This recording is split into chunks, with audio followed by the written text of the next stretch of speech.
एक तो भाई शदीद गर्मी, किचन के काम और रोज रोज क्या पकाएं, इसकी एक अलग सी परेशानी होती है। तो हम खवातीन का ये जो बहुत बड़ा मसला है कि आज क्या पकाएं वाला, उसको खाली एक दिन के लिए नहीं, एक हफ्ते के लिए भी नहीं, बल्कि पूरे साल के लिए हल करते हैं।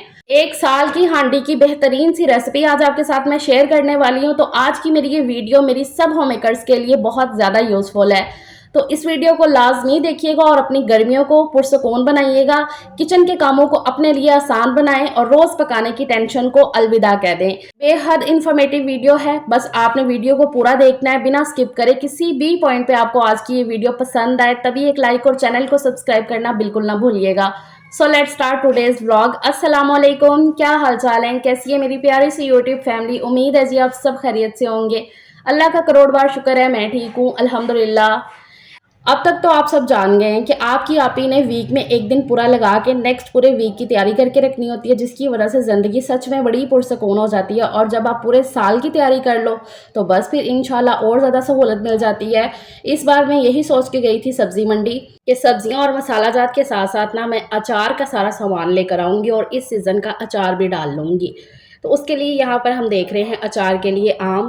अच्छा, अचार के लिए आम जो है ना, हर चीज़ बड़ी ध्यान से लेनी होती है, जिससे क्योंकि अचार आपकी ना पूरे साल की हांडी होती है। एक तरह से क्या होती है आपके पूरे साल की हांडी, तो बड़े एहतियात से अचार को डालना पड़ता है। अच्छा, उसके लिए ना आम जो है ना वो ज़रा थोड़े छोटे साइज़ के हों, इनको देसी आम कहते हैं, तो इनका अचार बड़ा ही अच्छा बनता है, बहुत टेस्टी बनता है।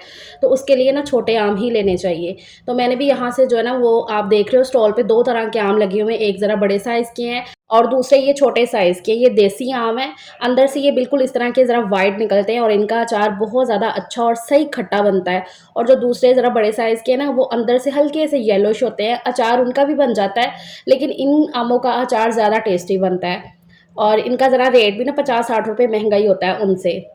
तो यहाँ पर आम ले लिए हैं मैंने अचार के लिए, 2.5 किलो आम लिए हैं और यहीं से मैं कटवा के फिर लेकर जाऊँगी, क्योंकि घर जाके इनको काटना ज़रा मुश्किल हो जाता है। तो इनके पास ये इस तरह का कटर होता है, इस पे बड़े आसानी से कट जाते हैं और सही रहते हैं। सैटरडे को मैं और हस्बैंड निकले थे किसी काम से, तो वापसी पे हमने कैरो शॉप से होते हुए घर वापस आना था। तो कैरो शॉप मुगलपुरा के नज़दीक ही है, यहाँ पर सब्ज़ी मंडी लगती है, काफ़ी अच्छे मुनासिब रेट पे ना फ्रूट और सब्ज़ियाँ मिल जाती हैं। तो वहीं से हम ये सारा सामान लेकर फिर घर वापस आ गए हैं। तो एक ही दफ़ा पे ना ये ग्रॉसरी कर लो, एक तो ज़ाहिर-सी बात है पूरा हफ़्ता सुकून रहता है कि हर चीज़ घर में अवेलेबल होती है, मसाला जात, आलू, हर एक चीज़। और दूसरा जो खाने पकाने की सच में टेंशन होती है ना, वो दूर हो जाती है जब सब्ज़ियाँ 3-4 घर में आ जाएँ। गर्मियों में वैसे ही सब्ज़ियों की ऑप्शन जो है ना बड़ी कम होती है।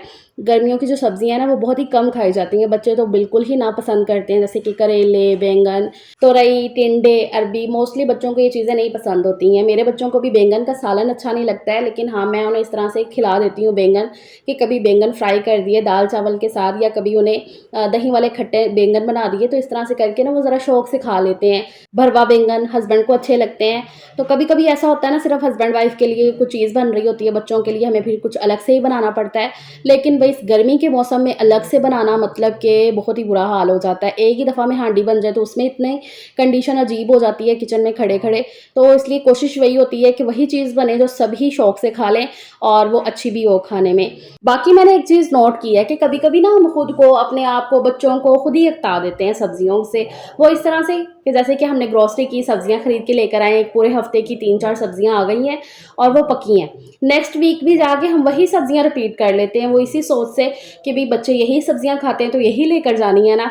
अब इस तरह से क्या है ना, कभी कभी बच्चे अक जाते हैं कि नहीं भी ये तो हमने अभी उस दिन खाई है। मुझे ऐसा लगता है कि 2 हफ्तों का तो गैप लाजमी होना चाहिए एक सब्जी में, कि मतलब 2 हफ्ते बाद जाके ना वो सब्जी रिपीट हो। तो इस तरह से ना उकताहट भी नहीं होती है और खाई भी जाती है अच्छे से। अब बच्चों का जिक्र बार बार मैं इसलिए करती हूँ क्योंकि बच्चों को ही ध्यान में रखते हुए ज़्यादातर हम ना घर में सोच रहे होते हैं कि क्या पकाएं जो बच्चे भी खा लें, क्योंकि हम माँ बाप तो खा ही लेते हैं, जो चीज़ पकी हो ना हमारे इतने नखरे नहीं होते हैं, भाई बच्चों के नखरे होते हैं। खैर जी, सब्जियां आई, उनको मैंने वॉश करके, जो वॉश होने वाली थी वो वॉश की, जो नहीं वॉश होने वाली थी उनको ऐसे उठा के फ्रिज में रख दिया है।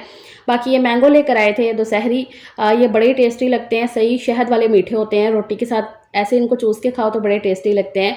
आजकल वो जो बड़े वाले मैंगो है ना, वो इतने ज़्यादा मिठास नहीं है उनमें ना, जैसे हल्की सी खटास है ये अभी भी, तो इसलिए छोटे वाले मैंगो ज़्यादा अच्छे लगते हैं। तो खैर मैंने सब कुछ वॉश करके रख दिया, फ्रूट्स वगैरह भी, और उसके बाद चिकन भी आया था, उसका भी वॉश करके पूरे वीक के लिए जो है ना वो हो जाता है। दोबारा भी मंगवाना पड़े तो वो मंगवा लेते हैं, लेकिन हाँ एटलीस्ट एक बजट जो हम सेट करके गए होते हैं ना कि इतने में जो है ना सब्जियां और ये सारी चीज़ें जाके ले आते हैं, तो उतना तो हम कर ही आते हैं जाके। खैर जी, वो सब मैंने समेट दिया अपनी अपनी जगह पे। उसके बाद यहाँ पर मैं लेकर बैठ गई हूँ अचार का ये सामान। आम, इनको मैं साफ़ करती हूँ, इनके अंदर की ये जो गुठली है ये निकलेगी और ऊपर की ये जो डंडी है ना वो साफ़ होगी।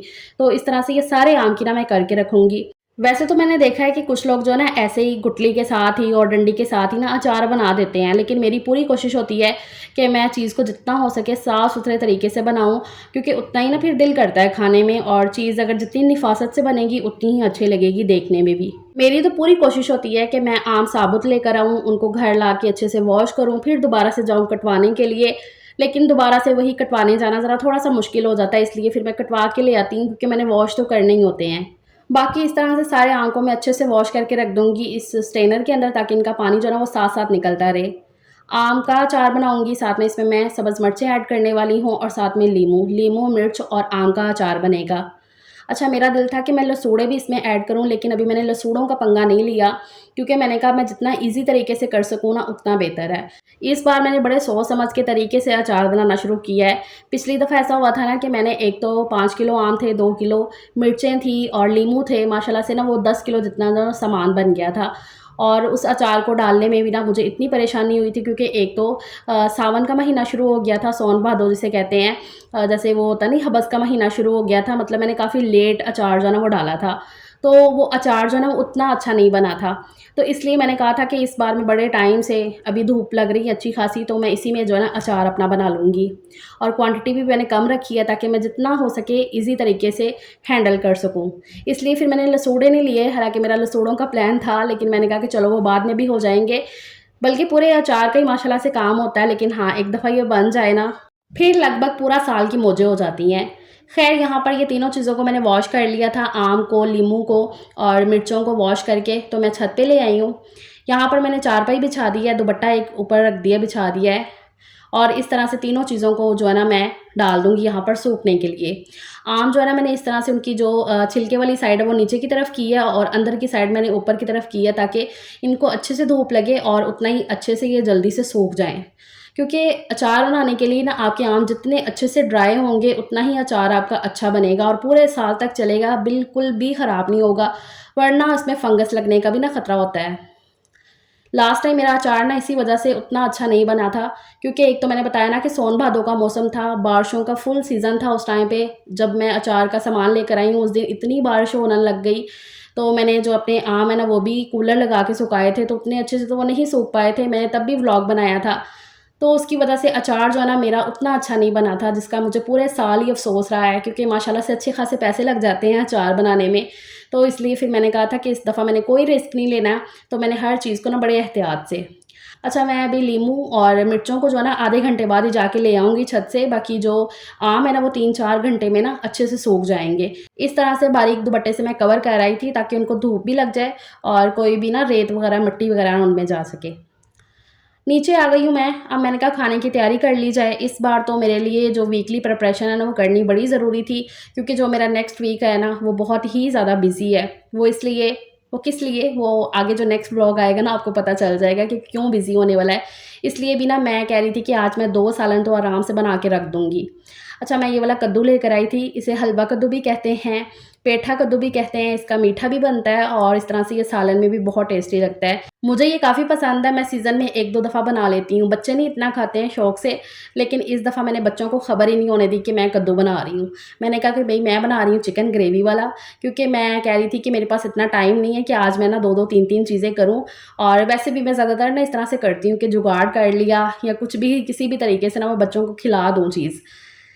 तो ये कद्दू को मैंने काट लिया था, इसको काटना ना थोड़ा-सा ज़रा मुश्किल होता है, ज़रा हार्ड कटता है ना मतलब, तो बड़ी वाली नाइफ़ के साथ ना इसे मैंने अच्छे से कट कर लिया था, और मैंने इसे ना प्रेशर कुकर में थोड़ा-सा पानी डाल के रख दिया था, तो विदिन 5 मिनट में ये गल गया है बहुत ही अच्छे से। इसको मैं इस तरह से ना मैशर के साथ ना मैश कर लेती हूँ। मैं कहती हूँ घरदारी, खाना बनाना, कोई भी ज़िंदगी में आपको काम है ना वो वक़्त के साथ-साथ आता है। कोई भी चीज़ आपको एकदम से कोई घोल के नहीं दिमाग में डाल जाता। अब मुझे याद आ रहा था कि ये कद्दू को मैंने शादी के बाद जब बनाया ना 1-2 दफ़ा, तो मैंने क्या किया, एक दफ़ा इसको बिल्कुल ब्लेंडर में डाल के बॉयल करके ना, ब्लेंडर में डाल के ना पेस्ट बना दी थी। पेस्ट बना के फिर मैंने सालन में डाला, तो वो इतना अजीब-सा बना था तो देखो ना कि आहिस्ता-आहिस्ता आपको सारी चीज़ें पता चलती है कि हर एक चीज़ ना अपने हिसाब से पकती है, कि अगर इसको बिल्कुल ही वो पेस्ट बना दो तो कैसी इसकी शक्ल होगी, उस टाइम पे बड़ा ही अजीब बना था। तो बस इसलिए कभी भी ना सोचा करें कि भई कोई बना रहा है तो वो बहुत ही अच्छा है, कि भई वो शुरू से एक्सपर्ट है, शुरू से एक्सपर्ट कोई भी नहीं होता। हाँ, अगर आपको किसी चीज़ में शौक है ना, तो उसमें आप एक्सपर्ट बन जाते हो। बस याद रखें, practice makes man perfect. Practice ही इंसान को ना परफेक्ट बनाती है। अच्छा, यहाँ पर ये कद्दू का सालन बन गया। चिकन का मसाला मैंने भून के कद्दू को अलग से बॉयल करके मैश कर लिया था और इस तरह से मैंने सालन में डाल के तो उसको भून लिया है। इसके साथ ये चावल और हल्के से तड़के वाले और साथ में ये कद्दू चिकन का सालन। इतना कोई टेस्टी, मैं कहती हूँ मज़ा आ जाता है खा के, बहुत टेस्टी लगता है। कौन-कौन खाता है मुझे बताइएगा? बाकी जी मैंने वो खाना बनाया, खाना खाया अल्हम्दुलिल्लाह से दोपहर का। उसके बाद दोबारा से मैं लग गई थी अचार का काम करने के लिए। तो मैं छत से जाके जो है ना वो उतार के ले आई थी लीमू और मिर्चें मैं पहले ले आई थी, फिर थोड़ी देर बाद जाके मैं आम को भी उतार के ले आई थी। अभी यहाँ पर मैंने हस्बैंड से मंगवा लिया था ये वाला सरसों का ऑयल। अच्छा, ये सरसों का ऑयल जो है ना मैंने लास्ट टाइम भी यही इस्तेमाल किया था। कोल्लू से लेकर आए थे हस्बैंड, तो ये काफ़ी अच्छा होता है, इसकी ना हमक नहीं होती है, जैसे कि अक्सर सरसों के तेल में हमक होती है ना, तो इसके अंदर वो वाली हमक नहीं होती है। बड़ा ही अच्छा और बड़ी प्यारी सी इसकी खुशबू होती है। तो ये जो है ना थोड़ा-सा महँगा होता है, मतलब कि जो नॉर्मल जैसे दुकानों से मिलता है ना सरसों का ऑयल, उससे ये ज़रा ₹100 महँगा होता है। तो इतने की तो ख़ैर है, बहुत ज़्यादा ये महँगा नहीं है, लेकिन हाँ, चीज़ अच्छी होती है। तो कोल्लू से जाके ले आए थे स्लिंग। तो मैंने ये सरसों का तेल मँगवाया और ये साथ में सारा अचार का सामान भी ले आए थे। उनको पास खड़ा कर लिया था मैंने, क्योंकि मेरी हेल्प करेंगे वो ज़रा चीज़ें पकड़ाने में, क्योंकि मुझे कैमरा भी सेट करना था, आपके साथ भी शेयर करना था और ख़ुद भी ज़रा बड़े ध्यान से सब कुछ काम करना था, इसलिए वो मेरी हेल्प कर रहे थे प्रॉपर। अच्छा, यहाँ पर मैं क्वांटिटी आपको बताती हूँ मसालों की। ये मैंने लिए है सौंफ, मेथरे और कुलवंजी। सौंफ आधा पाव, मेथरे आधा पाव और कुलवंजी 1 स्टांक। जो मैंने क्वांटिटी ली है ना, जैसे कि 2.5 किलो आम है और आधा किलो सब्ज़ मिर्चें और आधा किलो नींबू है, तो उस हिसाब से आधा पाव सौंफ और आधा पाव मेथरे और 1 छटांग कुलवंजी है। यहाँ पर अब मैं ये जो स्पाइसेस है ना ये इसमें ऐड कर रही हूँ। मैंने 2.5 चम्मच इसमें डाले हैं लाल मिर्च पाउडर के। पहले मैं अंदाज़े से ही डाल रही थी, लेकिन फिर मुझे याद आया, मैंने कहा नहीं, मेरी बहनों को क्या समझ में आएगा अगर वो ये रेसिपी को ट्राई करेंगी, क्योंकि अभी अचार का मौसम है तो आप डाल सकते हो, तो इसलिए। तो फिर मैंने इसमें 2.5 चम्मच भर के डाले हैं लाल मिर्च पाउडर के, 2 चम्मच भर के इसमें मैंने कुटी लाल मिर्च इस्तेमाल की है और साथ में ये लाहौरी नमक है। ये छोटा वाला पैकेट है लाहौरी नमक का, बारीक नमक होता है, यही इस्तेमाल होता है अचार में। तो ये मैंने आधा पैकेट इसमें इस्तेमाल कर लिया था। उसके बाद यहाँ पर मैंने जी ये कनाली ले ली है। इसके अंदर सबसे पहले तो मैंने मसाले ऐड कर लिए हैं। अच्छा सॉरी, मैं आपको ये बताना तो भूल गई, ये जो सौंफ है, मेथरे हैं, कुलवंजी है, इसमें से ना आधा मैंने निकाल के ना तो उनको मसालादानी में डाल के ना हल्का सा चला लिया था। मतलब बहुत ज़्यादा पीसा नहीं था, बस हल्का सा दरदरा कर लिया था, जिससे इनकी जो खुशबू है ना वो इन्हेंस होके आ जाए। तो बस आधे मैंने कर लिए थे, बाकी जो है ना फिर मैंने एक ही प्लेट में मिक्स कर लिए थे। मतलब आधे मैंने साबुत ही रहने दिए थे, आधे के मैंने हल्का सा दरदरा कर लिया था। उसके बाद यहाँ पर मैंने कनाली के अंदर ये मसाले ऐड किए हैं, सौंफ, मेथरे, कलवंजी और जो स्पाइसेस थे उनमें से भी मैंने आधा कर लिया था और जो बाकी मसाले हैं ना उनमें से भी आधा-आधा इसमें मैंने ऐड किया। और जो मेरे पास पहले से अचार का तेल पड़ा हुआ था, जो मेरा पुराना वाला अचार था पिछले साल का, उसका जो तेल मैंने रखा हुआ था निकाल के, तो वो मैंने इस मसाले के अंदर डाला, उसे अच्छे से मिक्स कर लिया था। और फिर मैंने ये जो आम है ये डाले हैं इसके अंदर और इनको अच्छे तरीके से ना मिक्स कर लिया, ताकि ये जो सारा मसाला है ना आमों में अच्छे तरीके से लग जाए। उसके बाद मैंने ये बाल्टी ली, बाल्टी के अंदर सारा जो है ना जितने भी आम थे वो सारे मैंने ऐसे ही मसाला लगा के तो इसमें डाल दिया था। फिर मुझे याद आया कि भई मैंने तो चने भी डालने हैं, क्योंकि हस्बैंड को बड़े पसंद है अचार के अंदर चने। ये वाइट चने भी मैं यूज़ करती हूँ, लास्ट टाइम भी मैंने किए थे और इस बार भी। तो ये मैंने चने जो है ना फिर मँगवाए और इस तरह से बस आपने ना नीचे सबसे पहले चनों की तह बिछा देनी है ऐसे। ये वाइट चने काफ़ी टेस्टी लगते हैं, जब ये पक जाते हैं ना अचार के अंदर कुछ टाइम के बाद तो बहुत अच्छे लगते हैं। तो हस्बैंड को ये बड़े पसंद है, तो उनके लिए स्पेशल, क्योंकि वो मुझे मेरे पास खड़े थे, उन्होंने मुझे याद करवाया कि फ़रा चने नहीं डाले। मैंने कहा नहीं, मैं भूल गई। तो फिर इसलिए ना मैंने ये सारा अचार निकाला एक तरह से, तो ये अच्छे से मिक्स हो गया था ऐसे निकाल के ना। फिर मैंने नीचे चनों की तह बिछाई है, ऊपर से ये सारा सामान फिर मैंने डाल दिया, जितने भी आम को मसाला, सारे आम को मसाला लग गया था तो वो मैंने डाल दिया। अब करते हैं यहाँ पर लीमू की तैयारी, लीमू को जो मसाला लगाना है। तो ये लीमू को मैंने कट कर लिया था, दरमियान में से 2-2 पीस इनके कर लिए एक लीमू के, और इस तरह से कनाली में डाल के इसके अंदर भी मैं वही मसाले जो मैंने रख लिए थे थोड़े से, और साथ में इसमें मैंने तेल डाल दिया है वही सरसों का, और अच्छे से मिक्स करके तो ये भी मैं इस तरह से ना इसमें डाल दूँगी बाल्टी के अंदर। अब इसमें आम भी चले गए, लीमू भी चले गए और साथ में अब जो मैंने सरसों का तेल मंगवाया ना, अब इसके ऊपर मैं इस तरह से ना सरसों का तेल सारा फैला के तो डाल देती हूँ। अच्छा, मैंने ये 1.5 किलो जितना तेल मंगवाया था, तो मुझे लग रहा था कि ठीक है इसमें हो जाएगा। लेकिन अभी इसमें सब्ज़ मिर्चें भी जानी थी, तो वो कम पड़ जाना था। तो फिर मैं हस्बैंड को कहा कि नहीं, आप जाके और ले आओ, क्योंकि जितना तेल अच्छे से भरपूर होगा अचार के अंदर, उतना ही अचार सही रहेगा और उतना ही टेस्टी लगेगा। तो फिर वो जाके और तेल ले आए थे। तब तक मैंने कहा कि चलो मैं यहाँ पर मिर्चों की तैयारी कर लेती हूँ। तो यहाँ पर ये जो मिर्चें हैं इनको मैं कट लगा लूँगी। अच्छा, इसके अंदर जो मसाला भरना है उसके लिए मैंने यहाँ पर हल्दी ले ली है। आई थिंक ये कोई 2 चम्मच जितनी होगी हल्दी, और साथ में वही नमक है। लाहौरी नमक ही इस्तेमाल करना है आपने। तो वही मैंने नमक ले लिया, ये मैंने अंदाज़े से लिया था। और साथ में इसमें मैंने थोड़ी-सी लाल मिर्च पाउडर भी 1 चम्मच जितना वो भी ऐड कर लिया था। देन इन तीनों चीज़ों को अच्छे से मिक्स कर लेना है। नमक के ढेले थे तो वो मैंने अच्छे से पीस लिए थे। मिक्स करके मसाला तैयार हो गया। अब बस मिर्चों को इस तरह से कट लगाते जाना है और इसमें ये मसाला भर देना है। बहुत ही ठूस के मसाला नहीं भरना है, बस हल्का-सा मसाला भरा और एक्स्ट्रा वाला जो है ना वो झाड़ देना है। सारी मिर्चों में इसी तरह से ही मसाले को फ़िल करना है, ऐसे कट लगा के और एक्स्ट्रा वाला मसाला झाड़ के, तो मिर्चों को इस तरह से रखते जाना है। अचार का काम थोड़ा-सा टाइम टेकिंग तो है, पूरा दिन लग गया था माशाल्लाह से मेरा, हालाँकि थोड़ी-सी क्वांटिटी में था, मतलब पिछली बार के हिसाब से, लेकिन ये है कि मैं अच्छे से हैंडल कर पा रही थी एटलीस्ट, ये सुकून था मुझे। तो ख़ैर यहाँ पर मैंने फिर ये जो मिर्चें हैं इनको सारी को भर के रख दिया था 1 डेढ़ घंटे के लिए, तो इसका जितना भी पानी है ना वो फिर निकल गया था। जो भी मिर्चों की कड़वाहट होती है ना वो ज़रा इस तरह से निकल जाती है पानी के ज़रिए। नमक और हल्दी डाल के रखी है ना, तो ऐसे फिर पानी निकलता रहता है, ज़रा थोड़ी देर के लिए रख दो मिर्चों को, तो ऐसे मिर्चों की एक्स्ट्रा कड़वाहट है ना वो निकल जाती है। तो बस यहाँ पर मैंने मिर्चें डाल दी हैं अचार के अंदर, ऊपर से मैं ये जो और सरसों का तेल मंगवाया था वो डाल देती हूँ, और बस आपका जो अचार है ना वो अब बन जाएगा। हफ़्ता तो लगेगा इसको जो है ना अच्छे से मिर्चों को, आम को, चनों को पकने में ऑयल के अंदर। तो ऐसे पड़े रहने देंगे।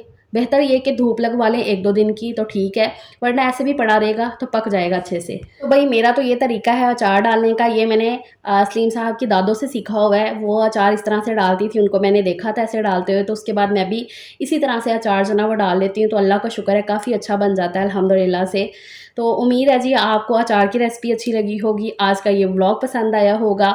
अचार जब अच्छे से पक जाएगा वो भी मैं आपको दिखाऊँगी इंशाल्लाह व्लॉग में। बाकी जी साल भर की हांडी तैयार हो गई है, कभी सालन नहीं है, नहीं बनाया आपने, तो आराम से एक रोटी सादी बना लो, पराठा बना लो, साथ में अचार निकाल के खा लो तो मज़ा आ जाता है। हम देसी लोगों को तो अचार बहुत पसंद होता है। आप सब बताइएगा किस-किस को अचार काफ़ी ज़्यादा पसंद है? मुझे तो बहुत अच्छा लगता है। मेरे घर में मेरे बच्चों को हम सब बड़े शौक से खाते हैं अल्हम्दुलिल्लाह से। बाकी जो अपकमिंग व्लॉग्स हैं ना वो बहुत ही मोटिवेशनल है आप सबके लिए, तो बस आप चैनल को सब्सक्राइब कर दो, वीडियो को लाइक भी करना और एक प्यारा सा कमेंट लाज़मी है। सो अपना ख्याल रखिएगा, टेक केयर, अल्लाह हाफ़िज़।